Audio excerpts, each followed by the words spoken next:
Bonjour à tous et à toutes et bienvenue dans les petites annonces du mois de mai. L'occasion de faire un petit point sur l'aventure Sens Créatif et un petit peu les petites actualités et tout ce qui se profile à l'horizon. Exactement. Pour notre écosystème et pour le podcast. Alors, avant de plonger dans les petites nouvelles, faisons un petit point. Moi, ces derniers mois, ça n'a pas été simple pour moi.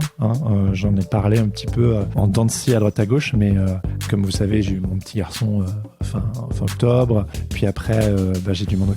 J'en ai déjà parlé, un papa au foyer. Alors, on n'a pas trouvé un mode de garde avant le mois de mai, mais on y est bientôt au mois de mai. Donc finalement, je commence à sortir la tête de l'eau de ce point de vue-là, mais un enfant, c'est hyper chronophage. Puis il y a Madeleine que vous connaissez aussi, qui est ma chérie, qui a fait une dépression, et ça c'était pas simple. C'est pas une nouveauté. Si vous connaissez un peu son travail sur son compte Instagram Postpartum ta mère, je l'ai aussi reçu sur le podcast, mais voilà, moi ces derniers mois, ça a été un petit peu les montagnes russes. Ouais, oui, il fallait gérer quoi. Ouais, fallait gérer et puis serrer un peu les dents. Oui, s'occuper des enfants. Elle a été hospitalisée. Elle est d'accord que je dise ça. J'ai un peu vu avec elle, mais c'est juste un petit peu que vous sachiez un peu ce qui se passe dans les backstage en fait, où de Sens Créatif, on a envie d'être en lien avec vous. Donc j'avais envie de vous partager ça. C'est ce que j'ai passé ces derniers mois, et Sens Créatif, c'est vraiment la chose qui m'a le plus soutenu. Ouais, carrément. Aidé. Ouais, carrément. C'est vraiment la chose que je voulais maintenir. Beaucoup de choses sont passées par la fenêtre pendant cette période, mais Sens Créatif.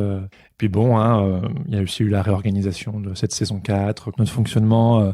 Et puis voilà, on a tenté des choses, on a un petit peu réorganiser des choses. Ouais, mais c'est bien d'expérimenter, et c'est ce qui permet aussi de voir ce qui fonctionne et ce qui fonctionne pas, et puis c'est important aussi de vous apporter le meilleur format possible, quoi. Ouais. Un format qui vous parle. Ouais. En tout cas, merci à tous ceux qui nous écrivent, qui nous font des retours. Ouais, et puis qui nous soutiennent, quoi. Ouais. Merci pour aussi vos retours quand parfois vous saisissiez pas forcément là où on avait envie d'aller en début d'année, etc. Petit à petit, on retrouve ça aide nos marques. Tous les retours nous aident. Voilà. On est pump pour la suite, sachant qu'on a quand même pas mal d'actualités. Et moi, je retrouve du poil de la bête.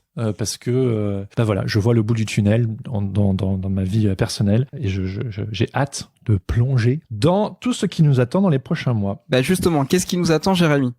Très prochainement. Très prochainement, fin du mois, on va participer au Loire Art Show. C'est un festival dédié aux arts urbains organisé par la mairie d'Orléans. Alors le Loire Art Show, c'est quoi ? C'est Nicolas Barraud et Jean-Michel Ouvry notamment, c'est les co-organisateurs du festival. Ils nous ont filé un petit pitch à vous lire, quoi. Ils nous ont invités et ils nous ont dit voilà comment présenter le truc. Vas-y. Le festival Loire Art Show existe depuis 4 ans et redonne chaque année des couleurs à la ville d'Orléans. Depuis la première édition, une trentaine d'artistes à la fois locaux, français et internationaux ont été invités à s'exprimer dans des lieux toujours différents et souvent originaux. Par exemple, le festival est passé par un ancien collège, une vinaigrerie ou même la patinoire de la ville. Et cette année, le Loire Art Show se tiendra à la piscine du Palais des Sports et nous promet une édition atomique et aquatique. Oui, avec plus de 57 000 visiteurs depuis sa création, le festival est devenu un événement incontournable pour les Orléanais. Et cette année, le festival se tiendra donc du 26 mai au 6 juin 2022.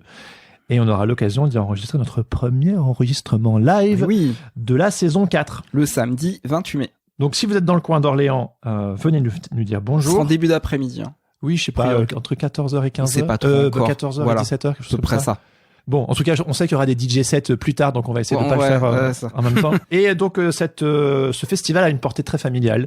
Donc, beaucoup de parents avec des enfants, des ados. Ouais, du coup, on a décidé de le consacrer à une thématique. Ouais, l'enfance de l'art. On va aller sortir les verres du nez de plusieurs artistes qui seront présents. Donc, il y aura beaucoup de street artistes qui seront présents, qui peindront au mur. C'est majoritairement un festival de street art. Il y a des grosses pointures qui seront là. Voilà, mais ils ont tous souvent plusieurs casquettes, donc on va pouvoir parler d'illustration aussi purement. Il y aura du tatouage, il y aura pas mal de choses. Oui, c'est ça. En fait, on a shortlisté 3 personnes dans la prog. Ça, c'est toujours très très cool quand on est invité. On va organiser du coup une table ronde en compagnie de la tatoueuse Maude Dardot, du lettering artiste Vincent Audoin, ainsi que de l'illustratrice underground Émilie Rouge. On adore leur taf, et donc du coup voilà, on aura un petit peu ces 3 regards sur leur métier, et on a envie de le faire à hauteur d'enfants. Moi je sais pas, je pense que toi aussi, mais quand j'étais petit, je voulais à tout prix devenir dessinateur. Oui.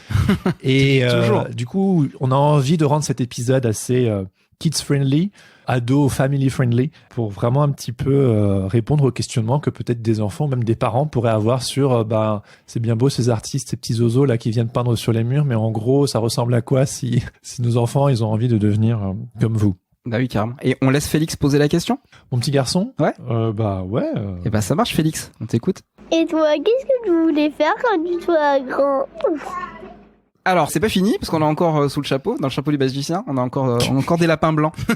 Et le lapin blanc suivant, en fait, bah, c'est tout simplement le festival Nîmes s'illustre. Ouais, on revient. On est de retour. Et il se tiendra, ce festival, du 1er au 24 juillet à Nîmes, sachant qu'il y a vraiment le temps fort sur le premier week-end. Le premier week-end. Ouais. Et pour cette seconde édition, le festival a décidé d'aborder la thématique de l'animal et du vivant.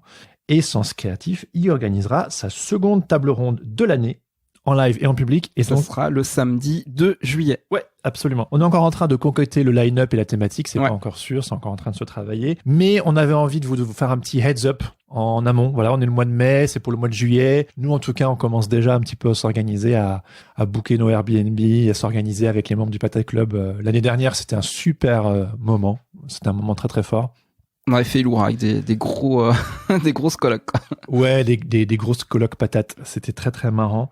Donc, si vous êtes membre du Patate Club ou si vous êtes simple auditeur, auditrice, on vous invite à venir. Ouais, d'autant que Nîmes, c'est vraiment une chouette ville. C'est-à-dire que quand vous visitez pas les expos, bah, il fait juste beau et la ville est très chouette à visiter aussi. Très cool. Passe des bons moments en terrasse et tout. C'est le temps de passer un week-end entre illustrateurs, illustratrices, de geeker, de se montrer des dessins, Vous savez, les gens, en général, ils se disent, c'est quoi ton vrai métier? Enfin, c'est quoi ton métier, illustrateur? Non, mais ton vrai métier? Ben là, pendant 3 jours. C'est votre vrai métier. Voilà, tout le monde sait ce que vous faites, tout le monde se pose d'autres questions. On se fait des câlins, voilà, c'est merveilleux.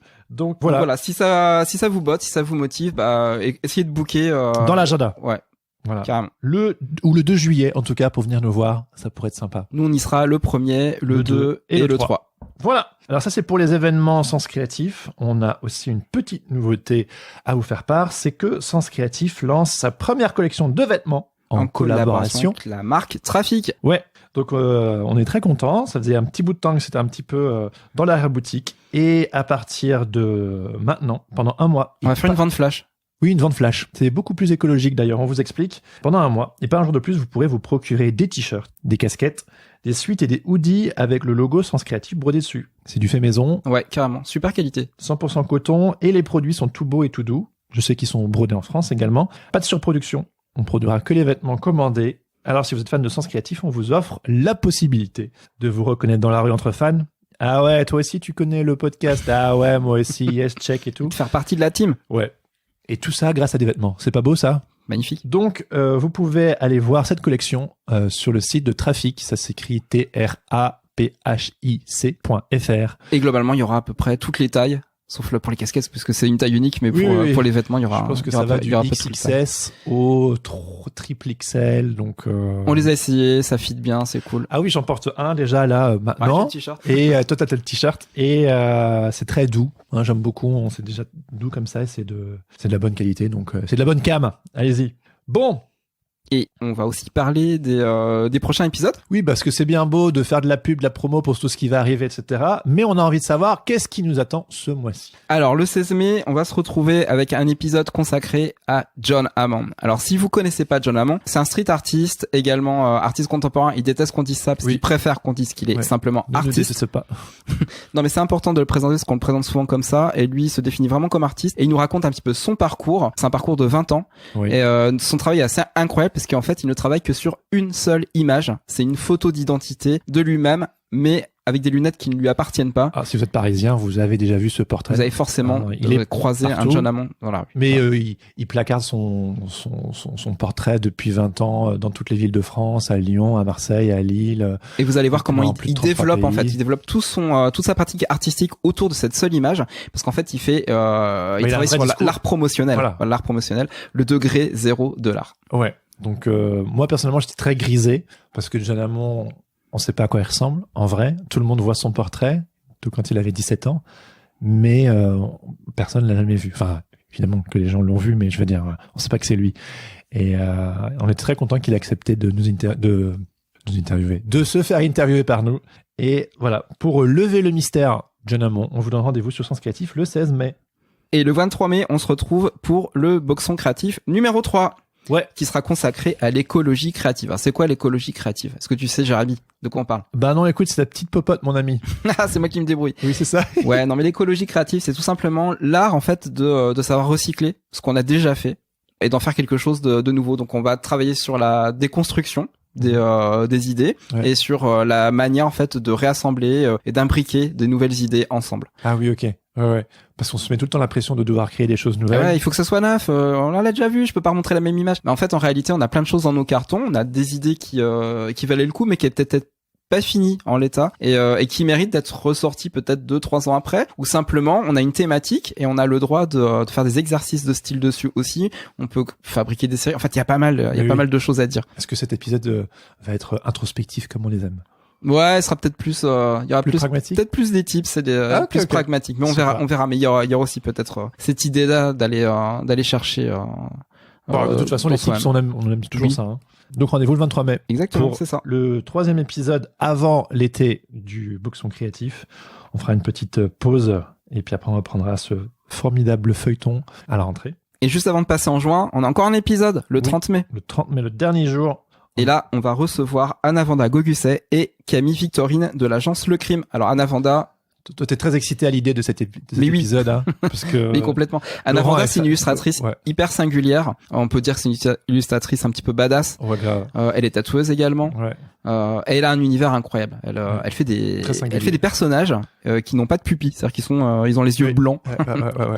Donc elle fait ça tout le temps. C'est vraiment dans tous ses travaux. Et même si on lui demande de faire des pupilles, elle en fera pas, quoi. Voilà, parce que c'est son style. Elle fait aussi des animaux découpés en deux. Elle aime bien. C'est rock, psychédélique. Elle aime bien faire flamber des objets ou des bâtiments. Enfin, c'est complètement dingue. Et ce qui est fou, c'est qu'elle a un vrai travail de commande avec cette singularité-là. Oui. Donc ça, on a vraiment hâte de lui poser ces questions-là. Et son agente, en fait, Camille Victorine, elle a lancé une agence qui s'appelle Le Crime depuis 2013. Donc c'est une agence qui est plutôt spécialisée sur photo et la réalisation. Oui. Et Anna Vanda est la seule illustratrice. Exactement. Voilà, qu'elle suit. Elles ont collaboré aussi ensemble sur des projets d'édition. Enfin. Exactement. On verra le livre qu'elles ont fait en commun qui s'appelle Ma maman est bizarre. Aussi. Tout un programme également. Aussi. Alors cet épisode, on l'a pas encore enregistré à l'heure où on enregistre ces petites annonces.